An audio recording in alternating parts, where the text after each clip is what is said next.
Let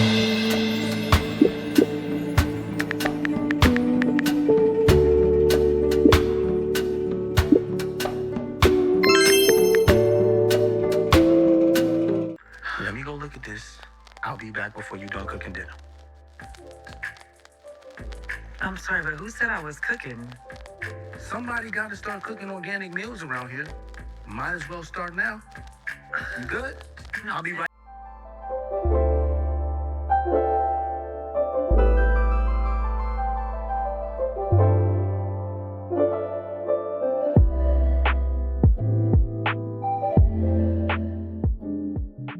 Hi guys, it's your favorite mystic, TheSirenSayz, and welcome back to my Chanel, where I speak about movie, TV, and soon-to-come books, and everything that I like, dislike, the good, the bad, the ugly, and everything I'll throw out in between those frames of media.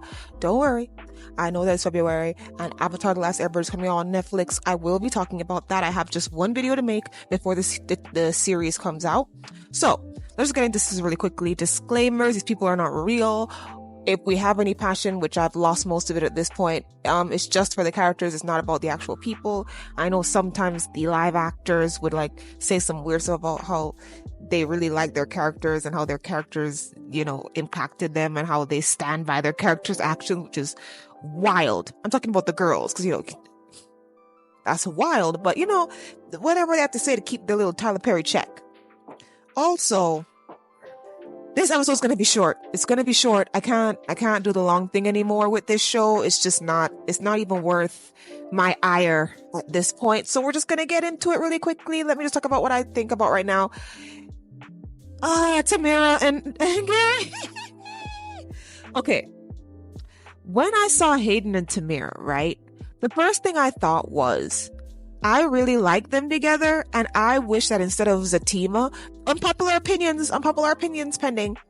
I wish that instead of Fatima, we caught Hamira, which would have been like a really cool sitcom-y type show about two people who are rough around the edges, who are seen as the villains in their field, come together, be better for each other. So they could be evil to everybody else. They could be Bonnie and Clyde, but then they try to work it out together, probably even doing couples counseling.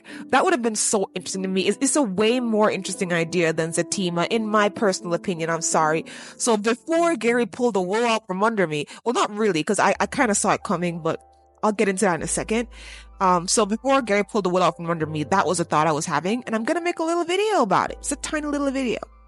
Now, Gary smooches Tamara. It looks like she might be into it, but she might not be as well. It's kind of interesting that she hates Gary so much, and you're not really sure why.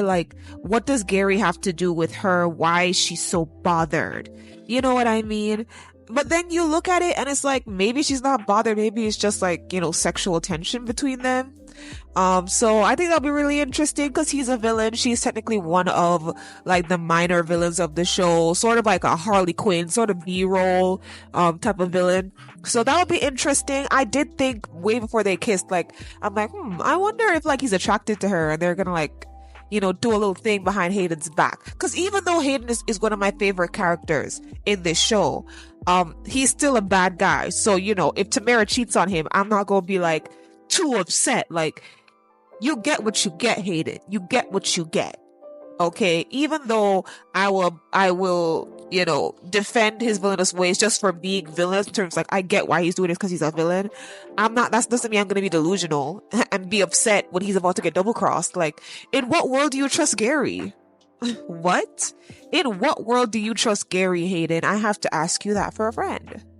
Also, just to get into Hayden a little bit before we move on, when he spoke to Andy and said, hey, if I was still representing Heather, you would have lost. He's correct. I know Gary made a passing statement about how Heather was a mess and it was easy, but if it was really that easy, Zach would have gotten her from jump. It wouldn't have taken 6 months. He would have gotten her from jump. Because the mothers do have majority, even if they're terrible people. So even though it's a little easier than most because of all the evidence that she refused to clear up, I still think that if Hayden was behind her, he probably would have been able to get her to clean up her image enough to keep the kid from Zach. So, Andy's lucky that he was not involved at the time. That's all I gotta say. Okay, so that was the part that was fun and interesting and that, drove the story forward for me. Let's talk about something that I don't care about, which is everybody else. Pam making some money for the salon. I'm not gonna be mad at that. I endorse that. That's great. Looks like Trey is really feeling her. He was like, I wish I was your baby daddy. This man said, I wish I was your baby daddy, girl. Damn, I wish you was having my seed. He didn't actually say that, but that was the vibes that I got. She's kind of, feeling away about the baby stuff, so she didn't reciprocate that energy with him, which is fine. I'm not upset about that. But yeah, they're cute. They're the only pairing, I guess, that doesn't nauseate me, so good job, I guess. Moving on really quickly to Danny in her last section.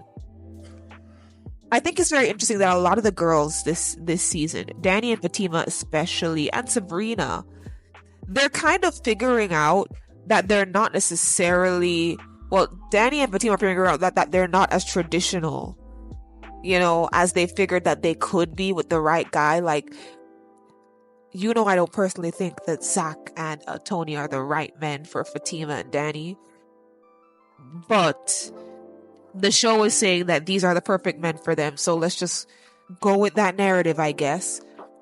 Even though they have the right men, and a lot of women assume that they'll become more domesticated and more demure for the right guy. And I think it's interesting that Danny and Fatima are having that split feeling of, wow, we have these men in front of us, but I still feel like I want a level of independence that only singleness or just boyfriend-girlfriendness brings. If I get married to this nigga, if I get even more serious, so I meet this man's kids, like, it's a lot. So we'll talk about Danny and Fatima.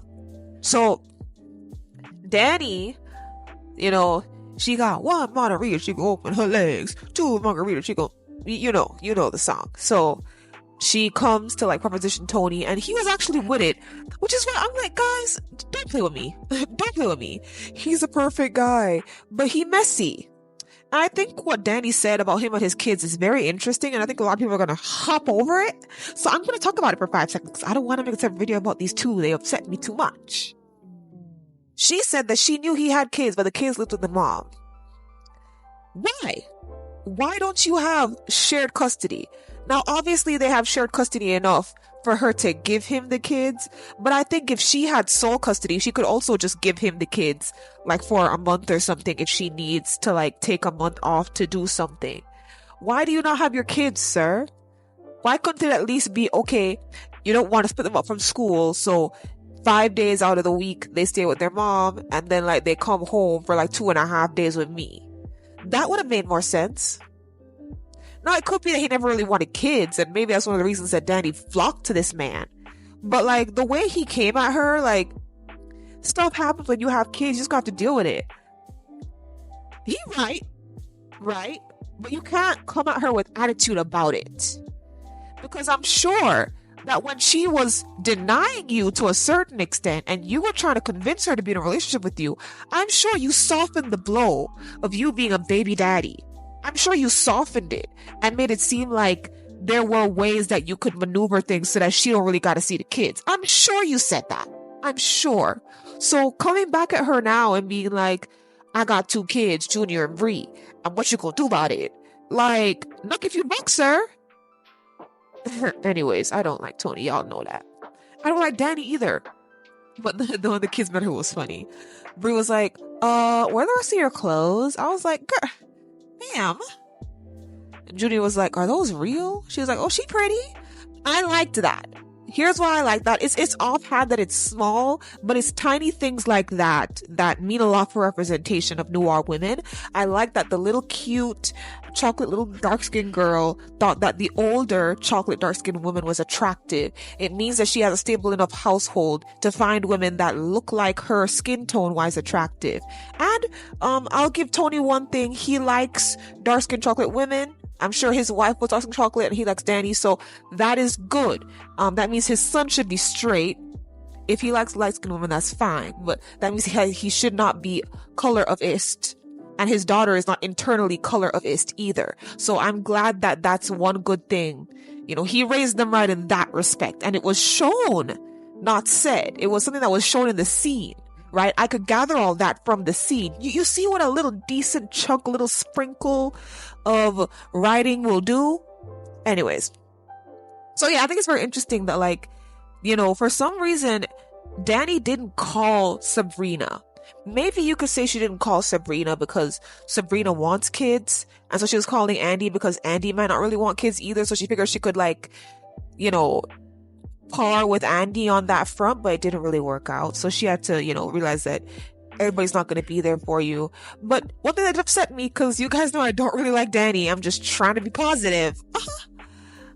She went on and on about how, oh, the first time she opens her heart and the first time she really tries to give a guy something, the rug always gets pulled from under her. And I was like, girl, you bet not be talking about Preston. However, I'm gonna give her that in the beginning with Preston, it was super messy. And in the middle, it was messy. But in the middle, it was messy because of you. Let's just be honest about that. Okay. Majority of times it's messy because of you. The parts that were messy because of him, he literally got beat up and cleared that up.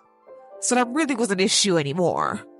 But I guess you could just be like, well, yeah, he dealt with his race of siblings, but he's still palm colored, and that's still an issue for you. Fine. But it just, I don't know. When Andy and Danny say things like, I finally trusted someone I could trust, someone who I could believe in, somebody who was there for me. It's like these men, Robin and Preston, had money, were spending it on you, was backing you up, even when they personally should not have backed you up. They was backing you up. And one thing I do like about Preston is that, let's say Danny was wrong. He would never call her out in front of her friends. He would literally defend her in public. And then when they got back to her apartment, he would be like, but you know you was wrong, right? This is exactly what I was talking about when I spoke about the friendship between Karen and the others, right? That is a simulation of what I wanted them to do. Like, okay, that's my girl, I'm gonna give you buck. But back home, we gonna take care of her attitude. So the next time you see her in public, she not gonna act like that. That is literally what I was trying to say about Karen and Andy, but everybody kept jumping down my throat about how, no, Andy should just deny her friend in public like Peter did Jesus. Come on. I'm not saying Karen Jesus, I'm just saying, like, denying somebody who you're supposed to stand 10 toes down behind. Come on. And you know I don't take Karen seriously. But, like, that was just one aspect of it that just really bothered me. And Preston was really good at that. He was really good at, like, making Danny feel safe in public, and then at home trying to deal with the issue behind closed doors as to not embarrass her. Preston never wanted to really embarrass Danny. And I feel like Tony doesn't exactly have that same care. Which is, you know, whatever. However, I am disappointed that Danny did not call Sabrina. I know why, because of the baby thing. But I feel like since we all know that they're still kind of clicked up, they really have not sat down and talked about the fact that their 4-girl friend group is factioned and divided. Andy and Karen, Sabrina and Danny, 2 different factions. And now with Fatima coming in, Danny and Fatima, Andy and Fatima and Danny, and then Sabrina and Karen, like, everybody's factioned off. And that needs to be fixed, in my personal opinion. Okay, so Fatima, let's get to Fatima really quickly because I think it's very important to note. It's very important to note that she does not want this. I know the writers are just setting it up because apparently in Fatima, spoiler alert, skip 5 seconds, she's pregnant in Fatima. And so I think that's what they're trying to set up. And her cousin Priscilla, I think that's her name, was like, oh, it's because you want a baby. That's why you're upset. Don't do that. Don't minimize. This is a good storyline. Zach annoys the crap out of me. Let's talk about Zach for 5 seconds, right? They're trying to portray Zach as such an angel, and I just can't take it anymore. But I'm glad that they showed the negative side of his happiness, which is that he is so happy that he is not thinking about anybody but himself and his son. He's not. So, he couldn't even see that she was concerned about something the way Andy could see it. Or he didn't care. He figured, okay, if I ask what's up and she won't say nothing, it's nothing serious. He's just bulldozing over her with his happiness. Why are the writers allowing Zach to get this storyline? Not saying Zach has to be messy all the time, but why can't all the girls be Zach right now? Where like maybe it's their partners who have an issue, but the girls are finally straight. Don't worry, I'm posting that Zach video next week because y'all got me messed up. Y'all got me messed up when it comes to Zach, and I'm gonna lay it all bare. I made a Zach video that spoke a lot about the entire show because these writers, Tyler Perry included, decided that Zach is the queen of the show. Yeah, I said queen, not king.